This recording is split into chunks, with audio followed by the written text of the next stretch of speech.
को श्री बलराम जी महाराज ने व्यास आसन पर आसीन कर दिया है, क्योंकि रोमहर्षण जी चले गए।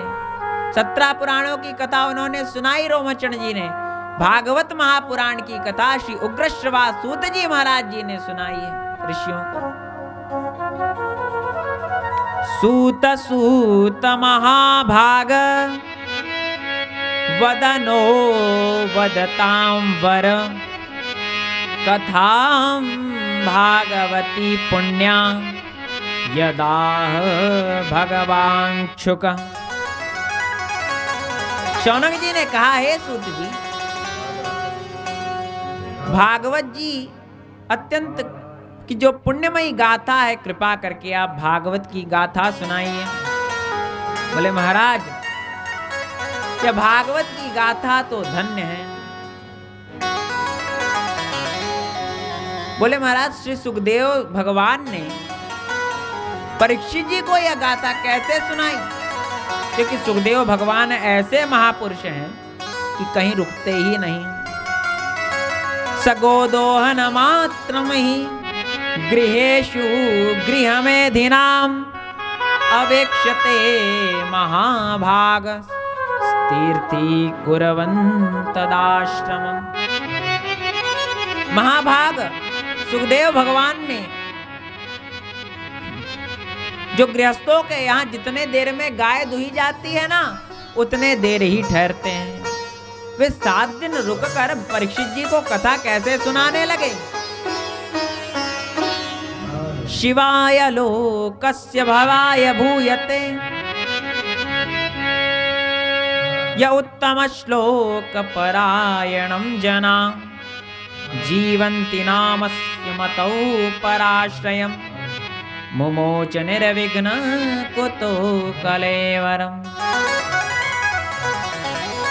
भगवान भक्त जो उत्तम श्लोक परायण है, ऐसे भक्तजन जो भगवत भक्त हैं, जो दूसरों के लिए जीते हैं, अपने लिए नहीं जीते। हे सूत जी, आप प्रवचन में परम प्रवीण हैं। वैदिक प्रवचन नहीं करते, पौराणिक प्रवचन करते हैं महाराज। उपनिषद आदि की व्याख्याएं होती हैं, बड़ी कठिन है इन्हें समझना। ब्रह्म सूत्र की व्याख्या कोई नहीं समझ सकता। हे सूत जी, आप तो हमें भागवत सुनाइए। सूत जी ने कहा, चतुर्युग के तीसरे युग द्वापर युग में महर्षि पराशर नंदन जो वसुकन्या सत्यवती के गर्भ से भगवान व्यास जी का अवतार हुआ है। योगीराज कृष्ण द्वैपायन वेद व्यास जी महाराज अवतीर्ण हुए। बोलो व्यास भगवान की जय हो। ऐसे व्यास जी महाराज एक दिन सरस्वती नदी के पवित्र जल में स्नान करके अपने आश्रम पर बैठे हुए थे। चिंतन कर रहे थे कि मैंने सब कुछ कर दिया। 17 पुराण बना दिए, 4 वेद बना दिए, उपनिषद बना दिए, ऋग्वेद, यजुर्वेद, सामवेद, अथर्ववेद, इन 4 वेदों को बनाया। किंतु और 5म वेद महाभारत की भी रचना कर डाली। किंतु अभी मुझे संतोष नहीं हो रहा। तभी क्या हुआ है महाराज, देवर्षि नारद जी महाराज का आगमन हुआ है। और जब नारद जी आते हैं तब श्रीमन नारायण नारायण नारायण, श्रीमन नारायण नारायण नारायण, श्रीमन नारायण नारायण नारायण, श्रीमन नारायण नारायण नारायण, श्रीमन नारायण नारायण नारायण, भजमन नारायण नारायण नारायण, भजमन नारायण नारायण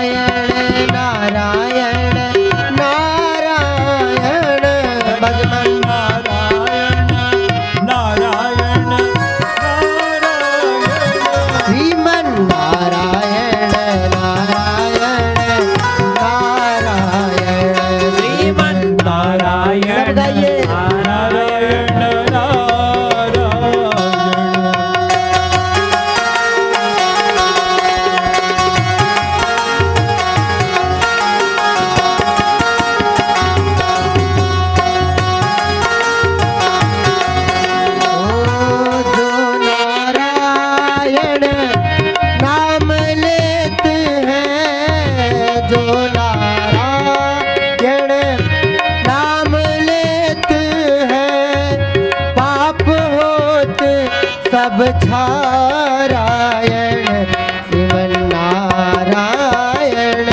श्रीमन्नारायण नारायण नारायण नारायण श्रीमन्नारायण श्रीमन्नारायण नारायण नारायण नारायण श्रीमन्नारायण भजमन्नारायण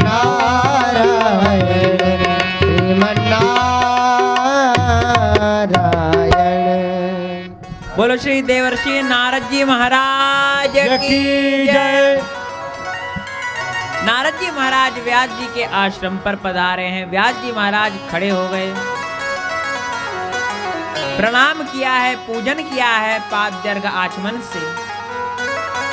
नारद जी ने पूछा, महाराज पाराशर्य महाभाग भवतः कच्चिदात्मना परितुष्यति शारीर आत्मा मानस एव वा। हे पराशर नंदन कृष्ण द्वैपायन वेद व्यास जी महाराज, क्या आपका शरीराभिमानी शरीर से, आत्माभिमानी आत्मा से और मनोभिमानी मन से संतुष्ट है? क्योंकि जिज्ञासितं सुसंपन्न मपिते महद्भुतम, आपने जो यह महाभारत की रचना कर डाली है, यह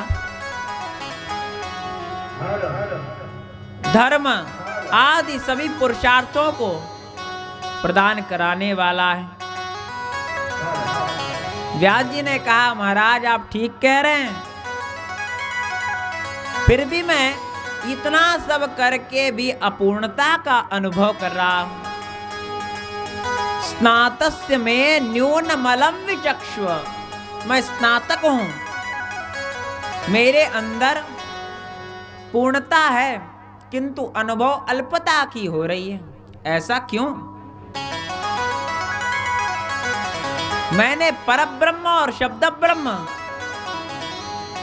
दोनों की प्राप्ति कर ली है, तब भी मुझ में कमी क्यों लग रही है?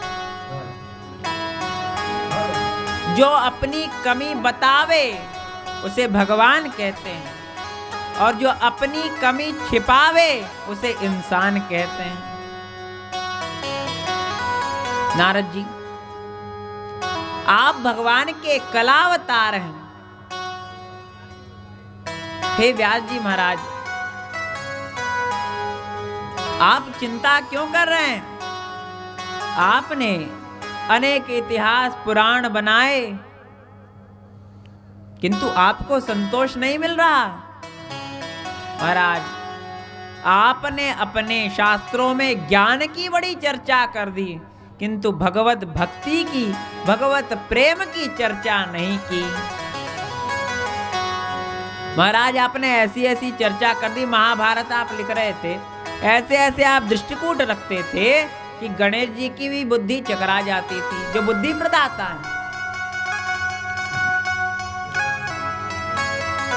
एक दृष्टिकूट रख दिया कि युधिष्ठिरस्य या कन्या नकुलेन विवाहिता पूजिता सहदेवेन सा कन्या वरदास्तु में।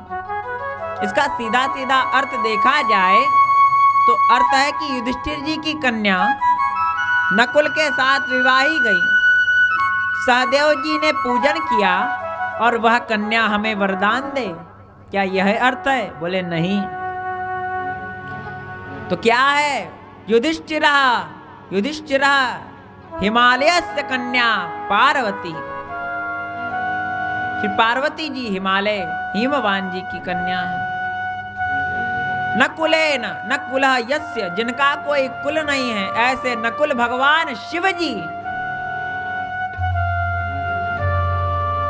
वे भोलेनाथ हैं, उनकी पत्नी सहदेवेन दैवे सह इंद्रादि पूज्यंती, जिनकी इंद्रादि देवता पूजन की करते हैं, वे देवी माता पार्वती जी हमें वरदान प्रदान करे। यह दृष्टिकूट रखा है महाराज। जो वाणी बड़ी ही परिमार्जित है, अलंकार आदि से युक्त है, शब्द ब्रह्म और व्याकरण निर्झरित होता है, किंतु भगवान का गुणगान नहीं होता उस वाणी से, तो वह वाणी व्यर्थ है, व्यर्थ है। महाराज किसी को चिंतामणि मिल जाए, उससे वे कौवा उड़ाए। स्वर्णस्थाल्यां क्षिपति सरजः पादशौचं विधत्ते पीयूषेण प्रवरकरिणां वाहयत्येन्दभारं चिन्तारतनं विकरति करात् वायसोड्डायनार्थं यो दुष्प्रापं गमयति मुदा मर्त्यजनमप्रमत्तः। सोने की थाली मिल गई, वो सोने की थाली की कीमत नहीं जानता, उसमें धूल भरता है और फेंकता है। चिंतामणि मिल गई, उससे कौवा उड़ाता है।